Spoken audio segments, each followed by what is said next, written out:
Hello everyone, and welcome to today's Explainer. We've got a truly profound journey ahead of us today.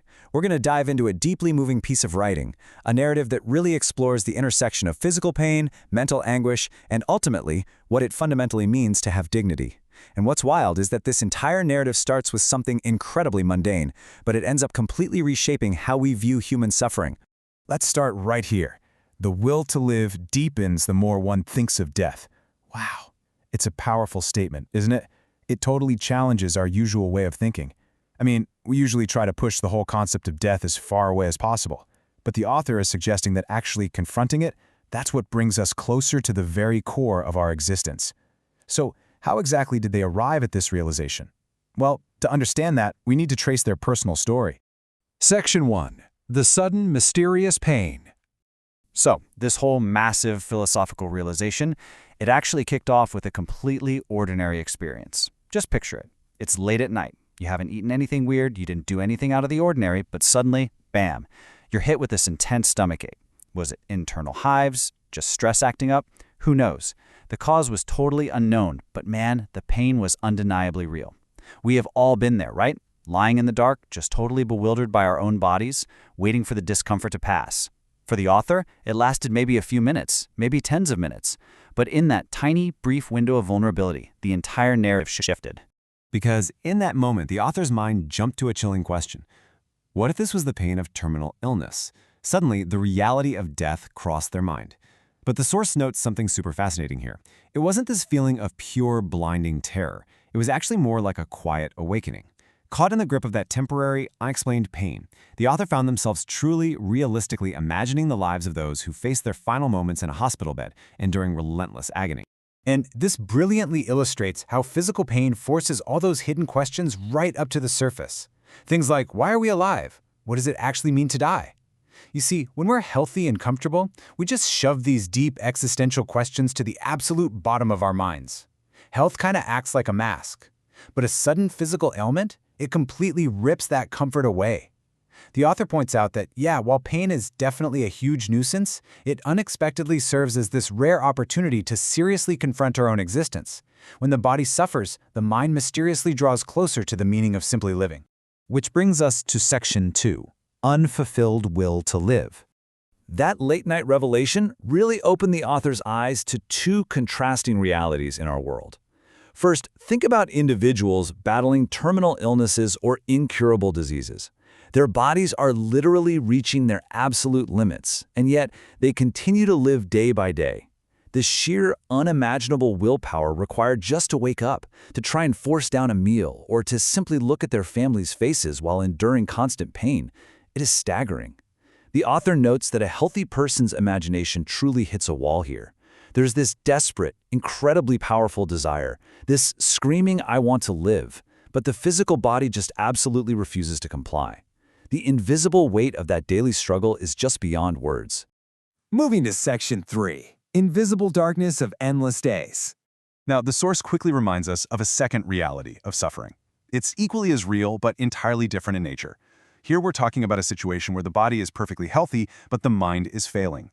For folks in this state, every single morning brings this crushing, invisible dread. The very thought of having to survive another day feels like an absolute unbearable weight. And because their bodies function normally, this pain is incredibly difficult for outsiders to even see. The author describes it as being trapped in a pitch-black darkness with literally no exit in sight. It is the suffocating agony of a perfectly capable body housing a mind that just wants the ride to stop. So you might be wondering, why do they stay? If they want an exit so badly, what keeps them here? The source unpacks this with such immense empathy. It's rarely just fear. A lot of the time, it's the paralyzing thought of the impact their absence would have on the loved ones they'd leave behind. Or, deep down, there might just be this faint, lingering whisper of a desire not to disappear completely. For a really complex web of reasons, they remain anchored in that painful spot. And the author emphasizes something really important here. This mental anguish is just as profound and just as real as the pain of a failing physical body. Section 4, Two Non-Intersecting Agonies.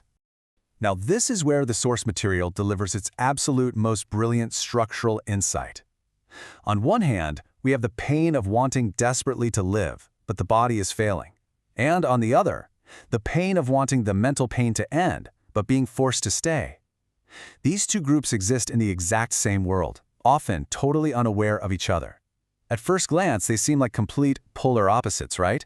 But the author makes this really striking observation. They're actually standing in the exact same place.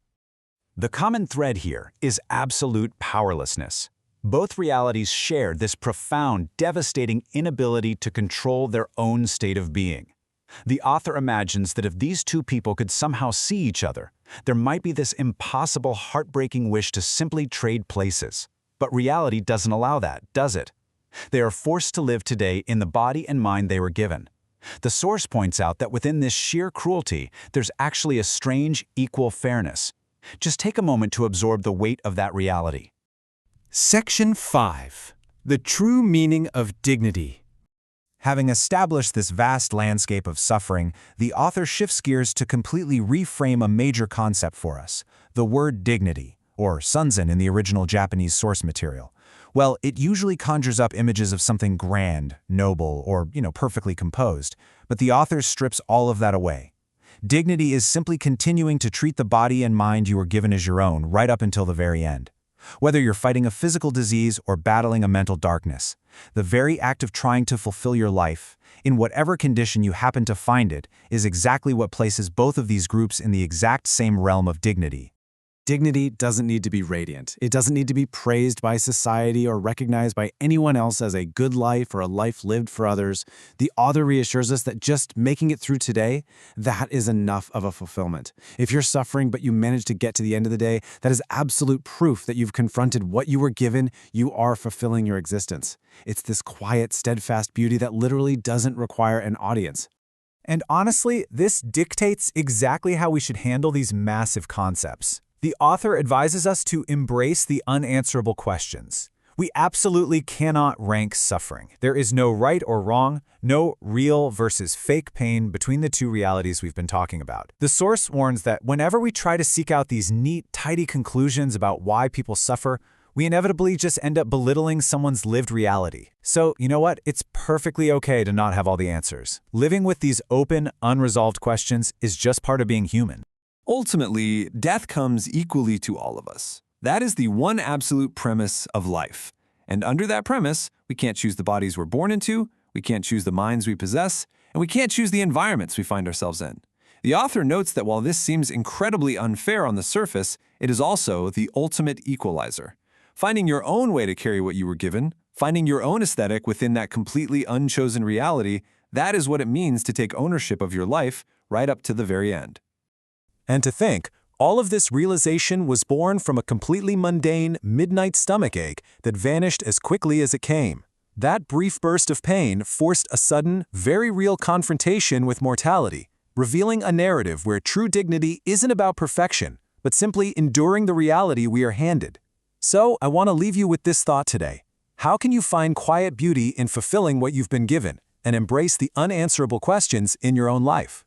Thank you so much for joining me on this explainer today. Take care of yourselves, and I'll see you next time.